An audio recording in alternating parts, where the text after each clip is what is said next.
Hi friends, welcome to Sikdar's academy. Sikdar's একাডেমিতে সবাইকে স্বাগত। এই ভিডিওতে আমরা এসএসসি এসএলএসটি যে শিক্ষক নিয়োগ তার পরবর্তী পদক্ষেপ কি সেই বিষয়ে কিন্তু একটু আলোচনা করব।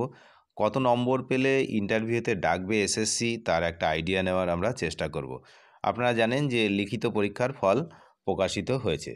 লিখিত পরীক্ষায় প্রাপ্ত নম্বরের সঙ্গে যুক্ত হবে শিক্ষাগত যোগ্যতার নম্বর। সেখানে একজন প্রার্থী পেতে পারেন সর্বোচ্চ 10 নম্বর। আবার কাজের অভিজ্ঞতা, যেটা শিক্ষকতার অভিজ্ঞতা, তার জন্য তাদের নম্বর দেওয়া হবে, যেখানে সর্বোচ্চ 10 নম্বর। মোট নম্বরের উপর ভিত্তি করেই চাকরি প্রার্থীদের ডাকা হবে ইন্টারভিউতে। তো আপনারা জানেন আবার এই 10 নম্বর নিয়ে এখন আদালতে মামলা চলছে যে ইন্টারভিউয়ের আগে না পরে 10 নম্বর দেওয়া হবে, সেটাও কিন্তু বিচারাধীন এই মুহূর্তে। স্কুল সার্ভিস কমিশনের তরফে প্রকাশিত হয়েছে যে একাদশ দ্বাদশ শ্রেণীর শিক্ষক নিয়োগ পরীক্ষার ফল। তো নথি যাচাই প্রক্রিয়ার পালা এবার শুরু হবে। কারা ডাক পাবেন, ইন্টারভিউয়ে কত নম্বর পেলে মিলবে সুবিধা।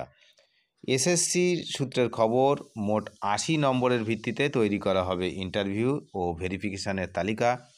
শুক্রবার রাতে প্রকাশিত হয়েছে 60 নম্বরের লিখিত পরীক্ষার ফল। প্রযুক্তিগত সমস্যার জন্যে অনেক পরীক্ষার্থী ফল দেখতে পাননি, তবে কাজ চালিয়ে যাচ্ছে এসএসসি এখনও পর্যন্ত। তো লিখিত পরীক্ষায় প্রাপ্ত নম্বরের সঙ্গে যুক্ত হবে শিক্ষাগত যোগ্যতারও নম্বর। সেখানে একজন প্রার্থী সর্বোচ্চ 10 নম্বর, আবার কাজের অভিজ্ঞতার জন্য 10 নম্বর। যে কথা একটু আগে আমি বললাম, তারপরে ইন্টারভিউতে ডাকা হবে। তো এখানেই প্রশ্নটা উঠছে যে ন্যূনতম কত নম্বর পেলে কোনো প্রার্থী ইন্টারভিউয়ের জন্য ডাক পাবেন। গত কয়েক মাসে একের পর এক আন্দোলন হয়েছে কলকাতা সহ অন্যত্র।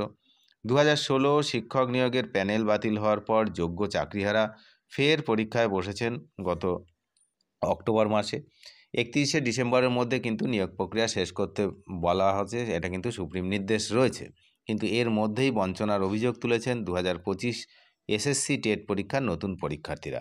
ইন্টারভিউয়ের আগে অভিজ্ঞতার জন্য যোগ্য চাকরিহারাদের 10 নম্বর দেওয়া হলে তারা কিন্তু পিছিয়ে পড়বেন।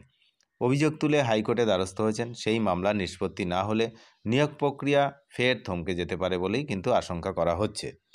যোগ্য শিক্ষক শিক্ষিকা অধিকার মঞ্চের অন্যতম নেতা মেহবুব মণ্ডল তিনি বলেছেন, 60 নম্বরের মধ্যে কত নম্বর পেয়েছি তার থেকেও বেশি গুরুত্বপূর্ণ হয়ে উঠেছে শিক্ষাগত যোগ্যতা ও অভিজ্ঞতার ভিত্তিতে পাওয়া নম্বর। এই 3টি নম্বর যোগ করে যারা সর্বোচ্চ নম্বর পাবেন তারাই ভেরিফিকেশনের জন্য ডাক পাবেন, তারাই ইন্টারভিউ পর্যন্ত পৌঁছাবেন। ফলে সমস্যা রয়েছে, আর মামলার কারণে নিয়োগ সেটা কিন্তু বানচাল হওয়ারও আশঙ্কা রয়েছে। এবার একাদশ দ্বাদশ শ্রেণীর জন্য শিক্ষক নিয়োগ পরীক্ষায় বসেছিলেন 2,29,606 জন ক্যান্ডিডেট। তাদের মধ্যে 1:6 অনুপাতে প্রার্থীদের ডাকা হবে ভেরিফিকেশনের জন্য, অর্থাৎ 100 জন যদি ক্যান্ডিডেট নেওয়া হয় সেখানে 160 জনকে ডাকা হবে। কিন্তু ন্যূনতম কত নম্বর পেলে ডাক পাবেন একজন প্রার্থী, কমিশন সূত্রে কি জানা যাচ্ছে, তাদের বিধি অনুযায়ী বিষয়ভিত্তিকভাবে কত শূন্যপদ রয়েছে তার উপরেই কিন্তু নির্ভর করছে কারা ডাক পাবেন। ধরা যাক কোনো বিষয়ে 10টি পদ খালি থাকলে সেখানে ডাকা হবে 16 জনকে। যদি দেখা যায় ওই বিষয়ে 16 জন পরীক্ষার্থী 80 নম্বর পেয়েছেন, তাহলে 79 নম্বর যারা পেয়েছেন তারা ডাক পাবেন না। এই হলো বিষয়। যদি একই নম্বর অনেকে পান তাহলে তারাই ডাক পাবেন, এবং দেখা গেল যে একই নম্বর 16 জনের বেশি লোকও পেয়েছে, তাহলে সেই 16 জনের বেশি লোকও কিন্তু ডাক পাবেন, এমনটাই কিন্তু কমিশন সূত্রে জানা যাচ্ছে। তাহলে আলটিমেট কী বোঝা গেল, যে যদি কোনো একটা সাবজেক্টে 100 জন ক্যান্ডিডেট, মানে 100টা ভ্যাকেন্সি থাকে, তাহলে সেখানে 160 জন মিনিমাম ডাকতে হবে। তার থেকে বেশি ডাকা যেতে পারে, কম ডাকা চলবে না। এখন দেখা যাক যে আদালতের যে বিষয়টি চলছে, 10 নম্বর অভিজ্ঞতার 10 নম্বর সেটা ইন্টারভিউয়ের আগে দেওয়া হয় না পরে দেওয়া হয়, সেদিকে আমরা নজর রাখছি।